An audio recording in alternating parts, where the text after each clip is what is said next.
What's going on, guys? It's Greg here, aka NYPrepper. In this video, I want to talk to you guys about ranging with a second focal plane scope.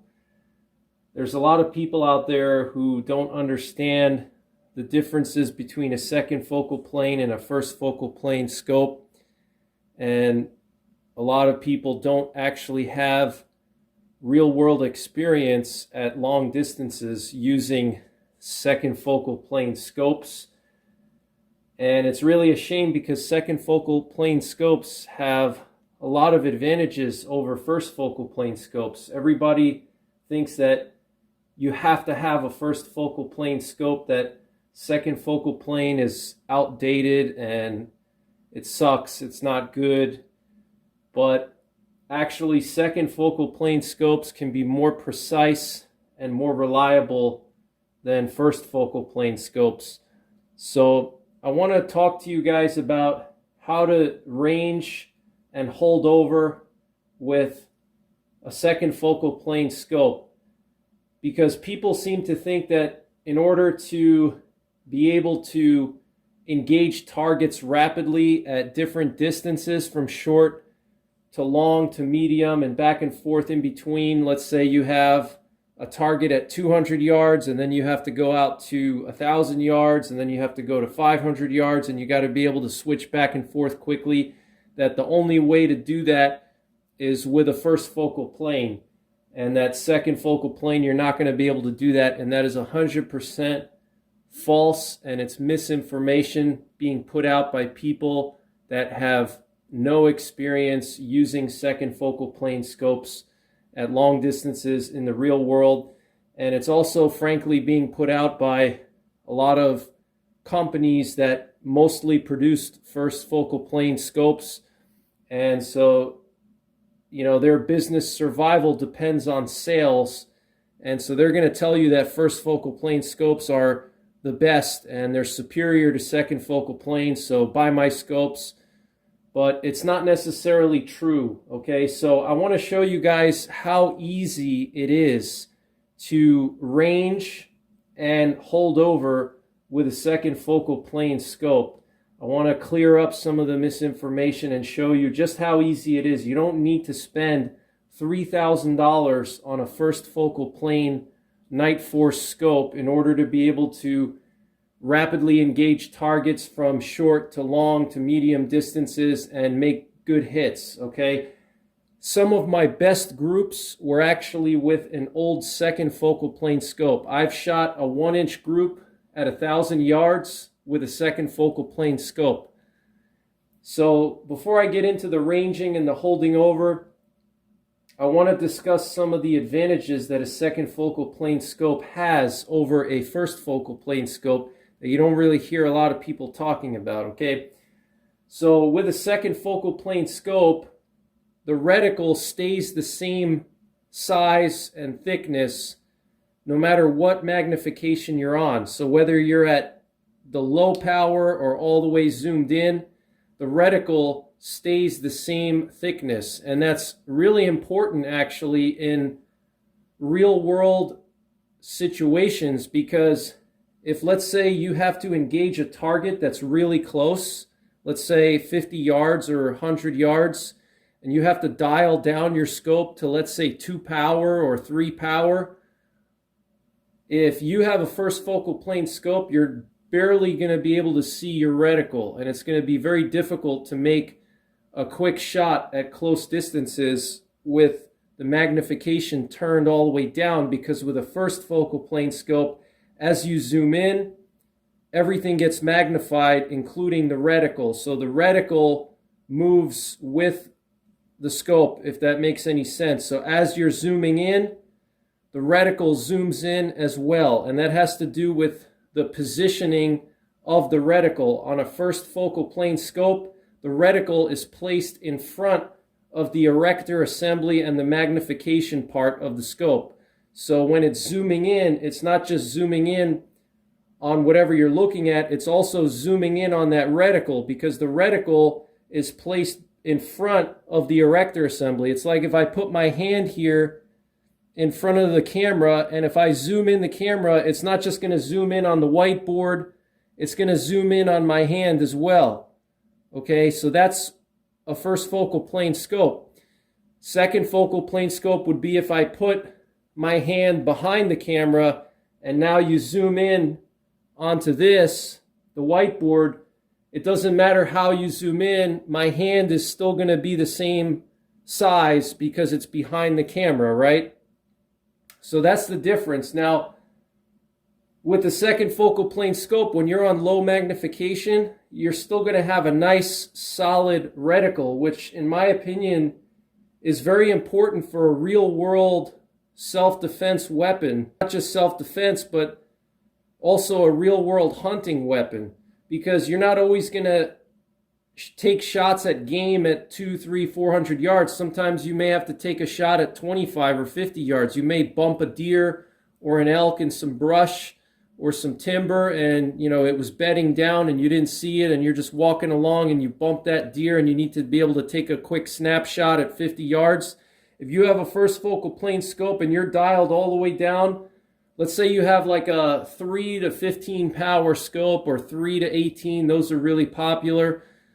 Let's say you're dialed down to 3 on the low end, you're barely going to be able to see that reticle, okay? Unless you turn the magnification up, that reticle is going to be super thin. It's going to be like a hair. You're not going to barely be able to see that reticle. And if you have brush or branches or trees or other things that are, in front of your target or near your target, that reticle is going to get immediately lost. You're not going to be able to pick it out from the brush and everything else because it's so thin. But with a second focal plane scope, you're going to have that nice crisp reticle even at the low end. So if you got to make that snapshot for whatever reason, whether you're hunting and you jump some game and brush, or you're in a self-defense situation, CQB situation, you're going to have that nice crisp reticle, okay? Versus first focal plane, you're not going to have that. Now, another thing that sucks about first focal plane is when you zoom all the way in. So let's say you have a 3 to 15 power or 3 to 18 power, and you zoom all the way up to, let's say, 18 power, and you want to hit some targets at 1,000 yards or even a mile. At 18 power, that reticle is going to start to get really thick, and it could obscure your target to the point where it's going to be hard to take really precise shots because it's going to start to get really thick. Because remember, as you zoom in on that reticle, it's zooming in on everything. So it's zooming in on everything you're looking at, and it's also zooming in on your reticle. And this gets even worse with high magnification scopes, like ultra high magnification scopes, like over 20 power or over 25 power. Let's say you have like a 30 or 40 power scope.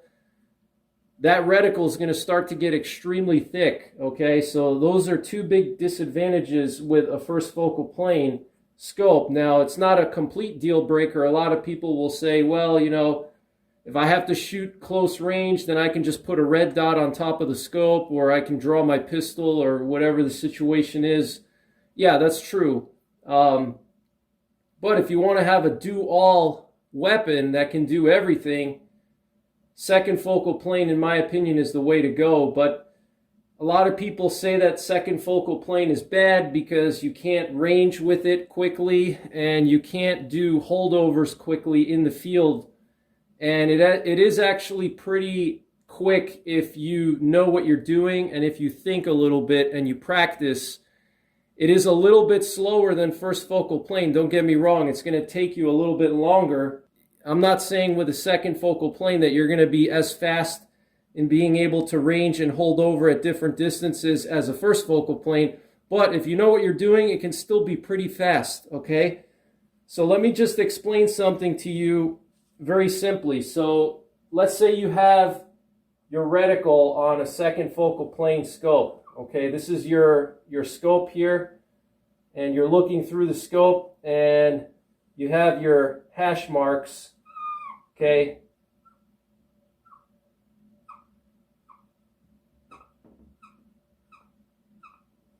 All right, so here we have, let's say each one of these hash marks is 2 MOA. All right, so 2, 4, 6, 8 going up and 2, 4, 6, 8 going down. Okay, so with a second focal plane scope, as you zoom in, it's actually going to change proportionately. So that's one really good thing.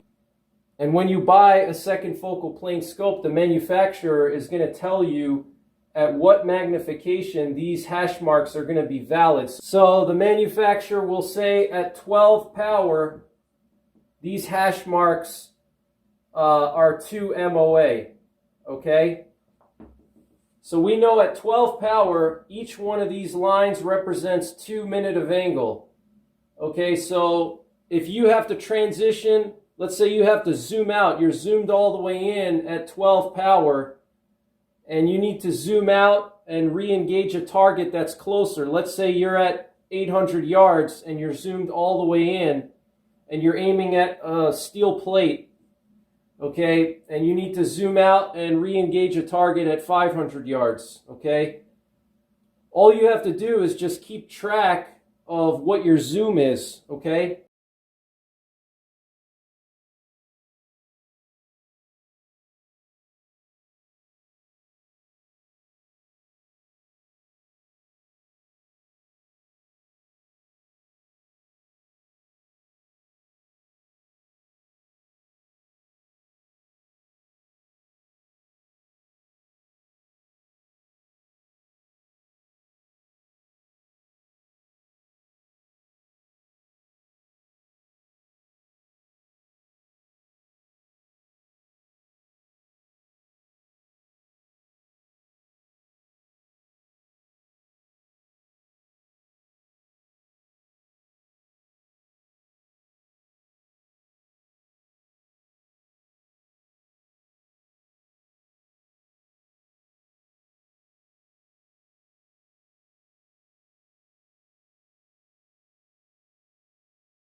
If you like to have a nice crisp reticle, no matter what magnification you're on, from low to high power, you want that nice crisp reticle that doesn't change in size, second focal plane is the way to go.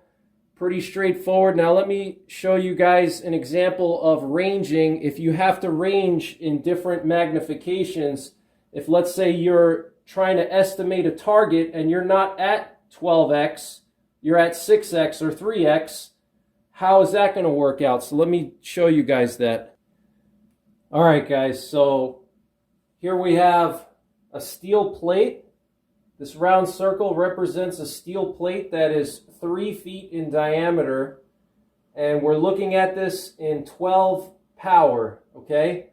Remember, 12 power, each one of these hash marks is 2 MOA. That's what the manufacturer of the scope tells us.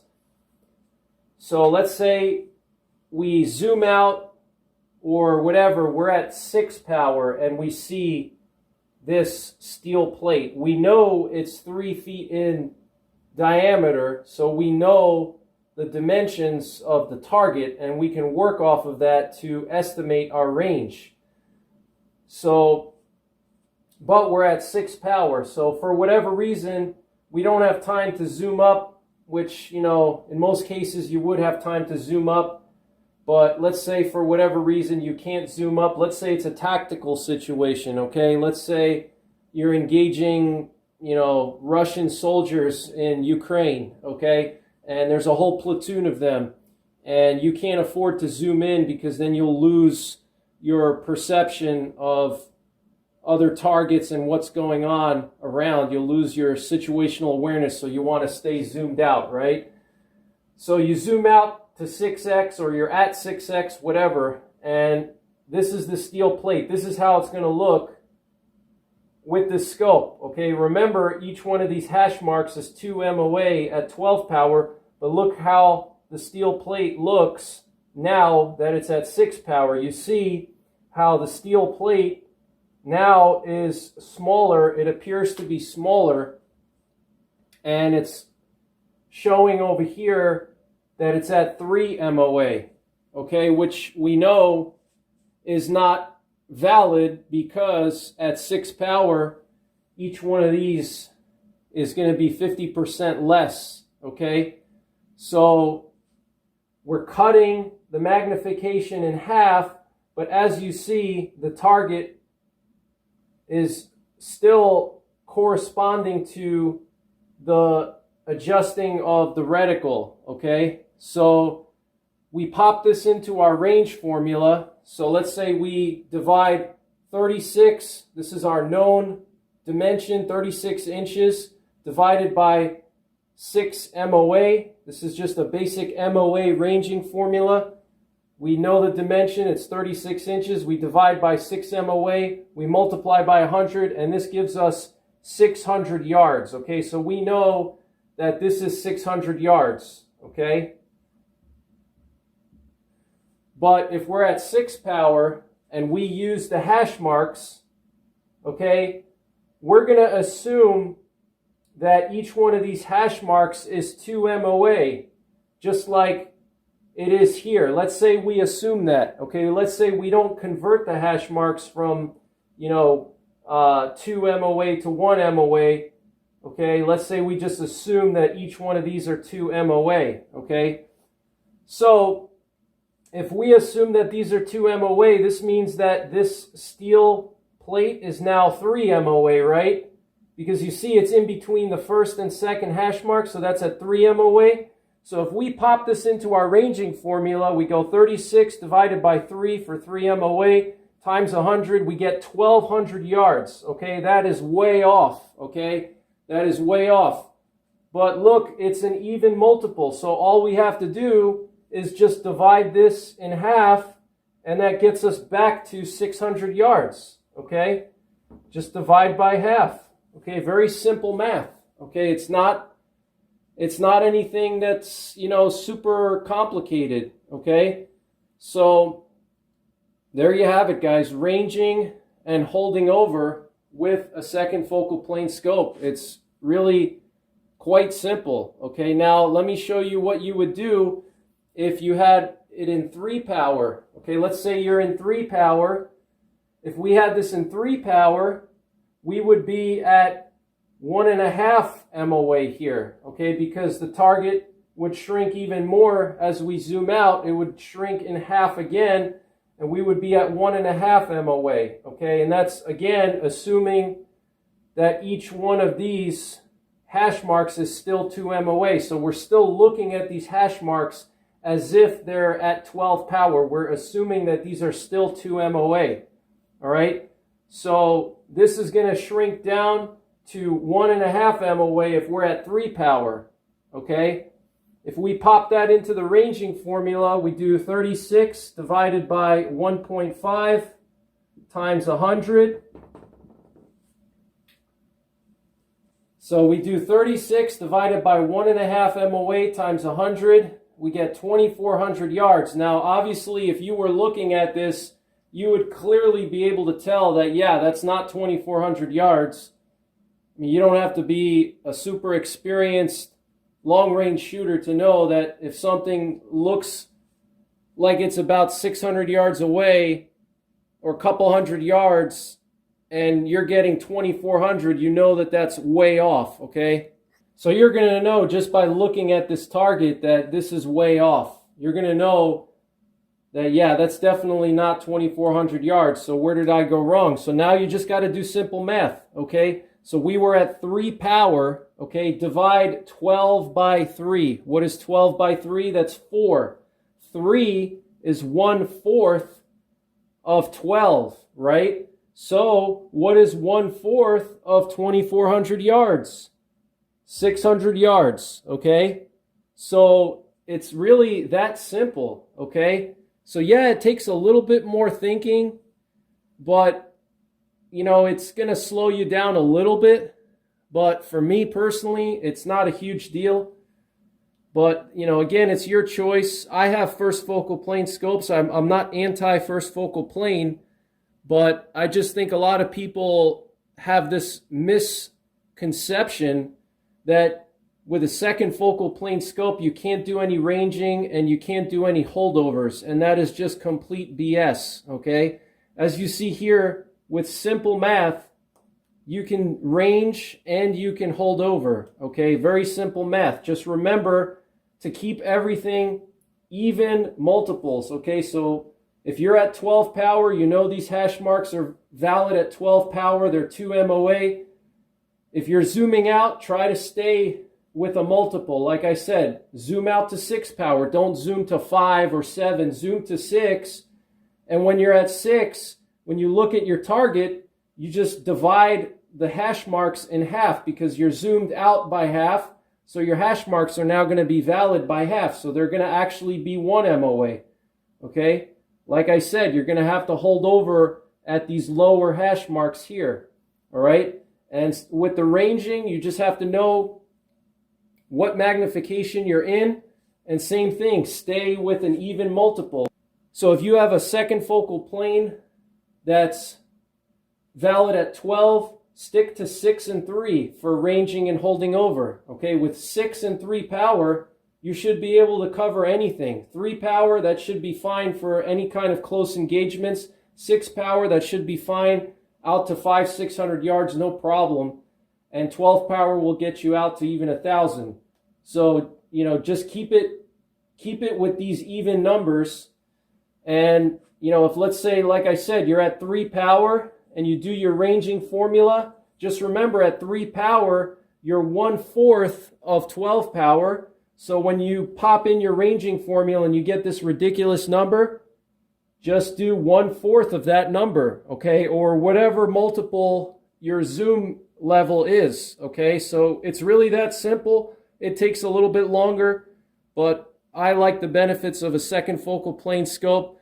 I like that crisp reticle, and also second focal plane scopes are cheaper. They're cheaper and they're more readily available because everybody is buying first focal plane scopes. So you'll find that a lot of the best first focal plane scopes might be out of stock or the prices are just ridiculous.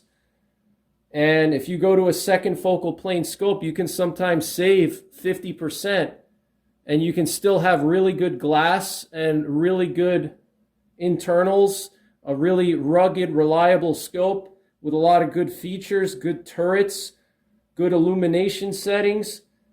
But you can get it at like 50% the price just because it's a second focal plane scope, because everybody's convinced that second focal plane scopes are outdated and you can't do quick ranging and quick holdovers. And as you see here, it's pretty simple. So, and you can do it pretty quickly in the field. So that's pretty much it, guys. I hope this video was useful for you. Check out my long range shooting playlist for all my long range shooting content. Stay tuned to my channel for more long range shooting videos. Take care, God bless, and don't forget the 3 Ps. Prepare, practice, and persevere.